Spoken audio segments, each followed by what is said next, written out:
السلام عليكم ورحمة الله وبركاته. إخواني في كل مكان، أسأل الله سبحانه وتعالى أن تكونوا بأحسن حال وأهدأ بال. بداية، والله أنا أعتذر إليكم جميعا، وأنا معترف مقر بتقصيري، لكن لا حول ولا قوة إلا بالله العلي العظيم، وحسبنا الله ونعم الوكيل. الانشغال بظروف العمل والكسب الحلال إن شاء الله تعالى، وكثرة الالتزامات والمواعيد مع الإخوة من أفراح وأتراح وغير ذلك، نوعا ما هو الذي يمنعني عنكم. والسبب الآخر هو أن ما يوجد على الشابكة، شبكة الإنترنت ووسائل التواصل الاجتماعي بفضل الله تعالى كثير وكثير جدا، وفيه طبعا الغث والسمين، لكن العاقل والحكيم يأخذ ما صفى ويدع ما كدر. والحمد لله أن وسائل التواصل الاجتماعي على كثرتها كما ترون وتقرؤون وتعلمون، كلها يتحدث فيها الكثير من الإخوة الغيارة على هذا الدين، والغيارة على فلسطين، والغيارة على أهلنا في غزة، والغيارة على إخواننا المجاهدين، والغيارة على أولئك الأطفال المظلومين الذين يقعون ضحية مجازر بني صهيون ومن دعمهم وحالفهم ووالاهم من العرب. ولا حول ولا قوة إلا بالله العلي العظيم. أقول في نفسي: ماذا أقدم من جديد لإخواني الذين يحسنون الظن بي ويستمعون هذه الموعظة التي أسأل الله تعالى أن يجعلها خالصة لوجه الله سبحانه وتعالى. فأرجو منكم المعذرة مرة ثانية، وأرجو أن تؤكدوا اهتمامكم وتعطوا اهتمامكم لما يجري الآن في غزة وعلى ساحة غزة من القضية الفلسطينية وقضية الأقصى وقضية إخواننا أو أسيادنا وسادتنا وقدوتنا أولئك المجاهدين العظماء. لله درهم، لله درهم. أسأل الله سبحانه وتعالى أن يكون معهم، أسأل الله تعالى أن يمدهم بمدد من عنده، أسأل الله تعالى قيوم السماوات والأرض أن يخيم عليهم من شآبيب رحمته، وأن يتولاهم بعنايته ورعايته، أن يرحم شهداءهم، وأن يشفي جرحاهم، وأن يؤوي شريدهم، وأن يرحم أطفالهم ونساءهم. ما هذا يا أخواني؟ ما هذا الذي نراه في غزة؟ نحن نرى في غزة الآن أشباه الصحابة رضي الله تعالى عنهم ورضي الله عن أهل غزة. واعذروني إن قلت هؤلاء صحابة، إلا أنهم لم يروا رسول الله صلى الله عليه وسلم. ما يحدث في غزة الآن هذا معجزة من المعجزات يجريها الله عز وجل على أيدي سكان غزة وأهل غزة من الرجال والنساء والأطفال والشيوخ والمجاهدين والمقاتلين والمقاومين. نرى اليوم نحن في عصر المعجزات، كأنني أقول لكم الآن عاد عصر المعجزات برؤية هؤلاء المجاهدين لله ذرهم. البارحة أو أول البارحة سمعنا جميعا باستشهاد آخر فرد أو قبل آخر فرد من أفراد أخينا، الله يرضى عنه ويجبر بخاطره، الأخ دحدوح أبو حمزة لله ذره. وقد مات ولده الآخر، وماتت زوجته، ومات أولاده، وماتت كنته، ومات أحفاده، ولم تبق له إلا ابنة واحدة تتعلق به، تقول: يا أبي متعني بنفسك، لم يبق لي سواك. يقول لها: يا بنيتي، نحن خلقنا لهذا، شايفين يا أخواننا هذا التحليل؟ نحن خلقنا لهذا، خلقنا لنموت شهداء في سبيل الله. فتقول يا أمي اشتاقي إليك ما اشتقت إلى أخي حمزة رحمه الله تعالى ونفعنا وشفعه بنا. والله يا أخواني، والله أنا أدعو لأهل غزة، لكل أهل غزة المجاهدين والمدنيين، أدعو لهم تعبدا لأن الله أمرنا بذلك، ولكني والله أجد نفسي هباءة أمام هؤلاء العظماء، أمام هؤلاء الجبال. لله درهم ورضي الله تعالى عنهم. سيدة مصرية عاقلة محترمة تقول للدحدوح جزاها الله كل خير، تقول له ماذا بينك وبين الله؟ يعني تتعجب يا أخي، شو في بينك وبين الله؟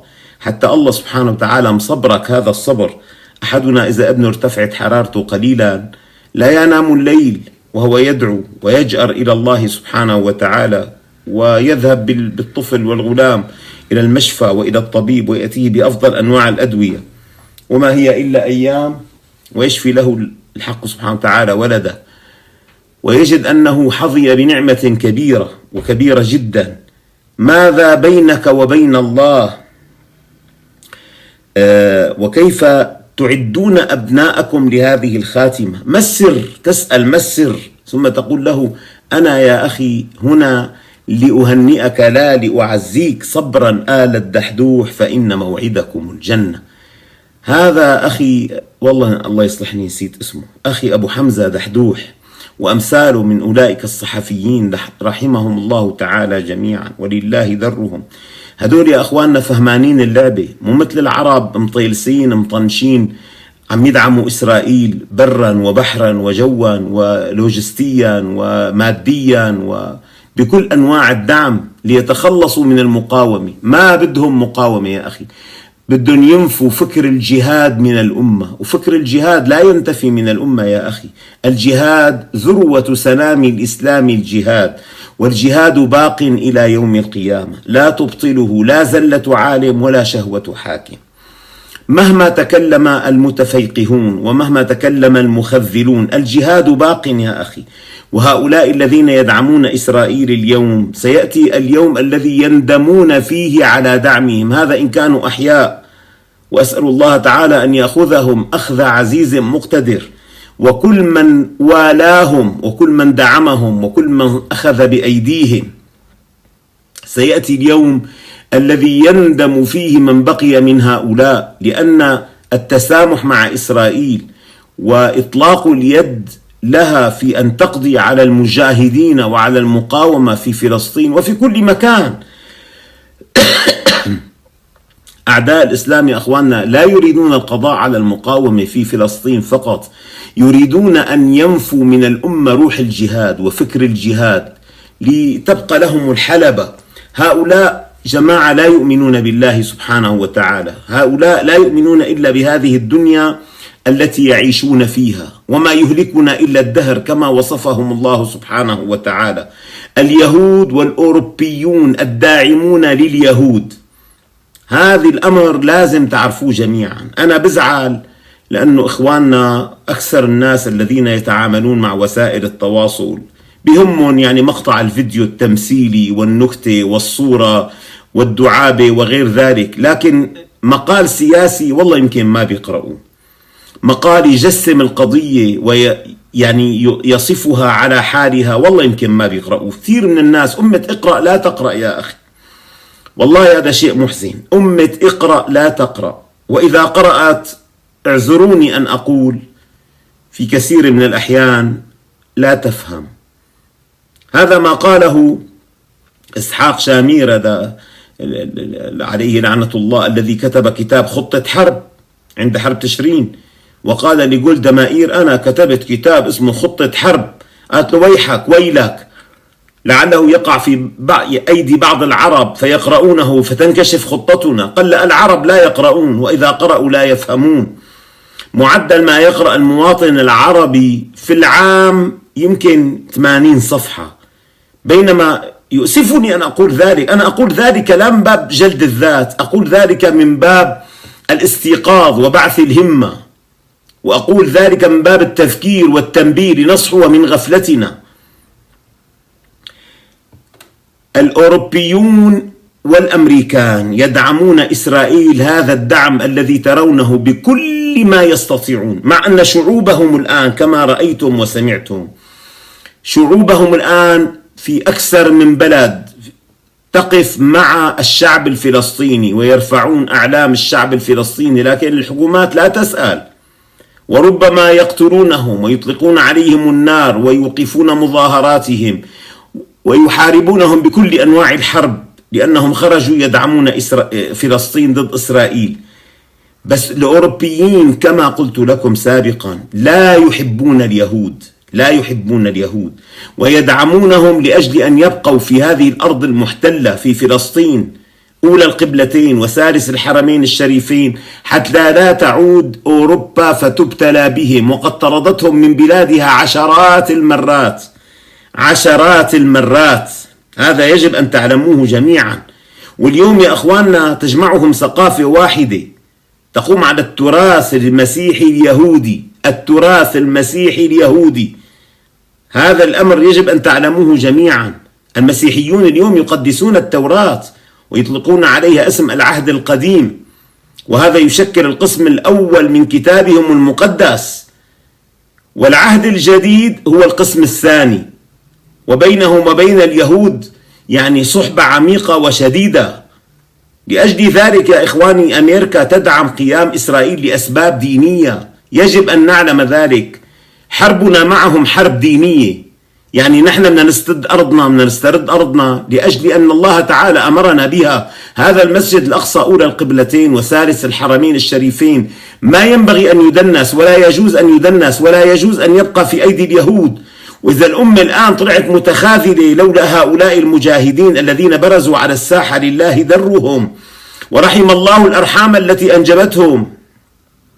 لولا هؤلاء حدودك يا إسرائيل من الفرات إلى النيل، والجماعة يشتغلون على هذا، لكن الله عز وجل فاجأهم بأولئك الرجال الأشاوس لله درهم.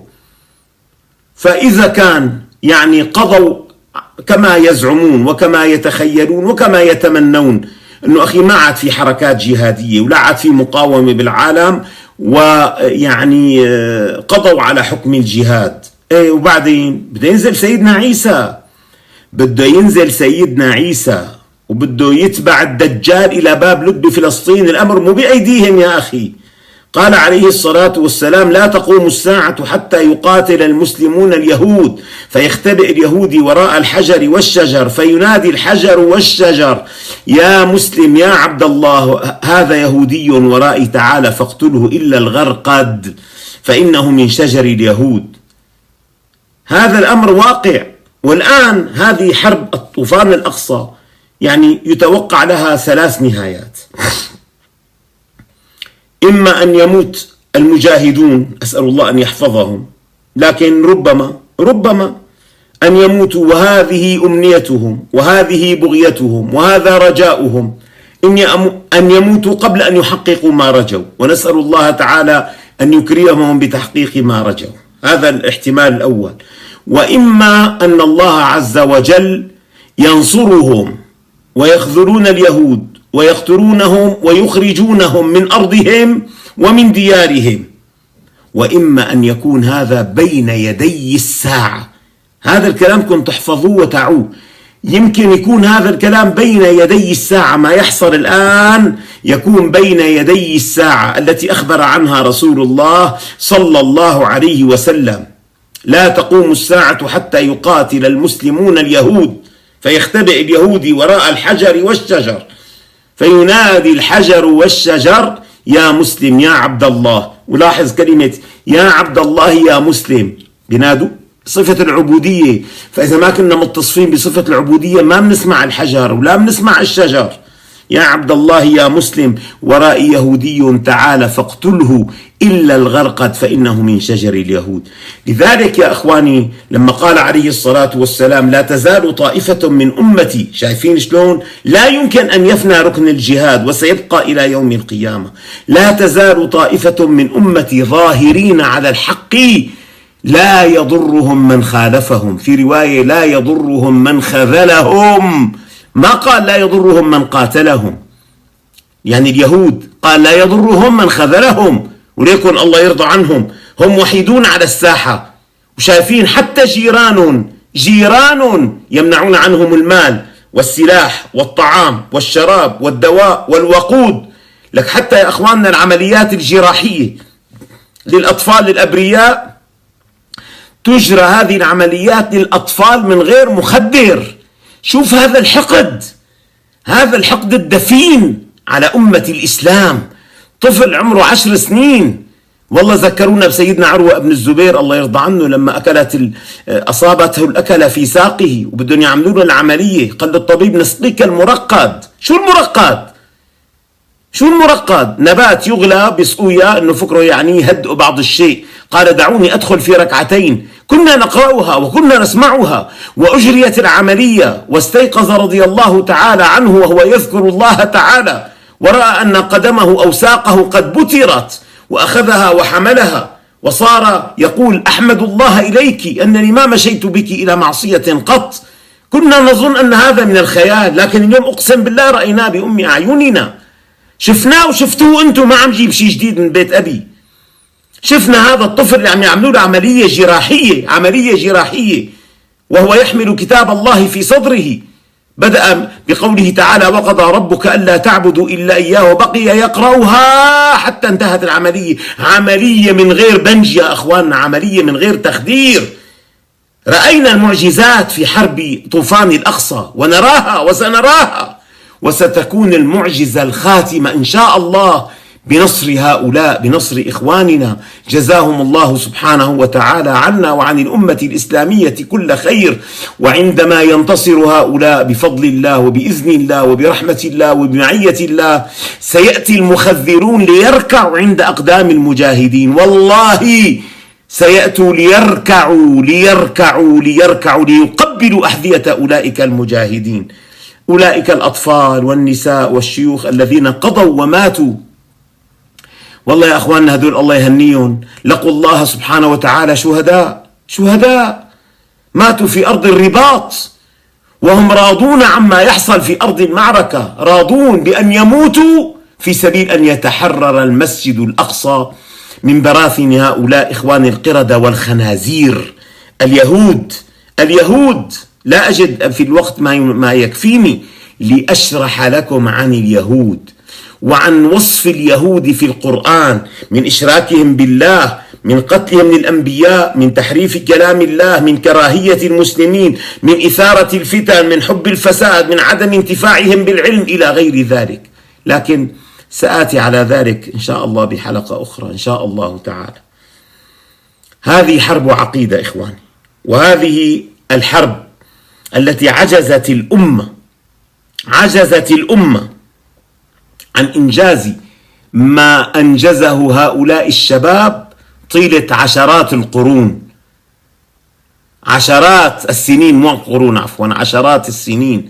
قام أولئك الذين يرفعون راية التوحيد، ما بيطلق الطلقة إلا مع قوله الله أكبر، بسم الله الله أكبر. حتى وصلنا مقطع فيديو أراد أن يطلق الطلقة، طلقة الRPG على الميركافا، تلك الخرافة الخزعبلات التي كان يظن اليهود أنهم ملكوا الدنيا بها. يقول له أخوه ما كبرت يا أخي، كبر الله، فيتذكر فيكبر الله سبحانه وتعالى ويطلق قذيفته من مسافة الصفر. هذا التعبير الجديد الذي نزل على الساحة من أولئك المجاهدين، لله درهم وجزاهم الله عنا كل خير. وإلى لقاء آخر إن شاء الله تعالى إن أحياني الله عز وجل. أرجوكم أن تسامحوني وأن تعذروني. أستودعكم الله الذي لا تضيع عنده الودائع.